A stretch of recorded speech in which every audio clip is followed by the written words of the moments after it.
స్థానిక బాన్సువాడ పట్టణంలోని R&B guest హౌస్లో విలేకరుల సమావేశం నిర్వహించడం జరిగింది. ఈ సందర్భంగా పీడీఎస్యూ జిల్లా అధ్యక్షులు ఎన్ బాలరాజ్, డీఎస్ఎఫ్ఐ జిల్లా అధ్యక్షులు జీవన్ రాథోడ్లు మాట్లాడారు. జనవరి 25న భోర్గం గురుకులంలోని 8వ తరగతి చదువుతున్న విద్యార్థిని సంగీతం వృత్తికి పూర్తి బాధ్యత ప్రిన్సిపాల్ సునీత వహించాలని, అదేవిధంగా సునీతపై సిట్టింగ్ జడ్జి విచారణ చేపట్టాలని, ఆమెపై తక్షణమే కఠిన చర్యలు తీసుకోవాలని, శాశ్వతంగా ఉద్యోగం నుండి తొలగించేలా చర్యలు తీసుకోవాలని, నామమాత్రపు కేసులు సరికాదని, అదేవిధంగా సంగీతం వృత్తికి కారణమైన సునీత వారి కుటుంబానికి 50 లక్షల నష్టపరిహారం తక్షణమే చెల్లించాలని, లేని పక్షంలో విద్యార్థి సంఘాల ఆధ్వర్యంలో పెద్ద ఎత్తున ఆందోళన కార్యక్రమాలు, ఇళ్ల ముట్టడి కార్యక్రమం చేస్తామని హెచ్చరించారు. సొంతగా చెల్లించాలి. ప్రభుత్వం 5 లక్షల నష్టపరిహారం ఎక్స్గ్రేషియా ప్రకటించి నామమాత్రంగా చేతులు దొరుకుతున్నది.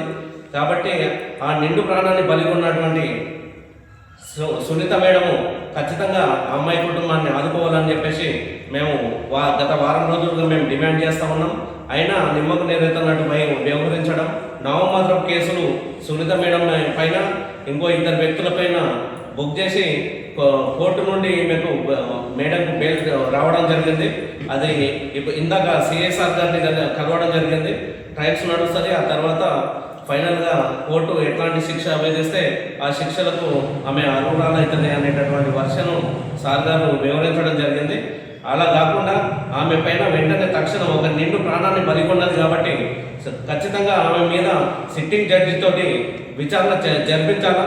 ఆమెకు తక్షణమే అన్యాయం జరిగినటువంటి కుటుంబానికి న్యాయం చేసే విధంగా, అదేవిధంగా ఆమెకు చట్టపరమైనటువంటి తక్షణమే కఠినమైనటువంటి చర్యలు జరిగేలా చూడాలి. నామమాత్రం బెయిళ్లతోటి ఆమెను ఇంట్లో కూర్చోబెట్టడం సరైన విధానం కాదని చెప్పేసి ఈరోజు మేము విద్యార్థి సంఘాలకు భావిస్తూ ఉన్నాం. కాబట్టి ఆమె మీద కఠినమైన చర్యలు, తక్షణమైన చర్యలు జరగాలని చెప్పేసి అంటే సిట్టింగ్ జడ్జి తోటి విచారణ చేపట్టి ఈ కేసును ముందుకు తీసుకుపోవాలా. ఖచ్చితంగా ఆమెకు కఠినమైన చర్యలు చేపట్టాలని చెప్పేసి మేము ఈరోజు విద్యార్థి సంఘాల ఆధ్వర్యంలో మేము డిమాండ్ చేయడం జరుగుతూ ఉంది.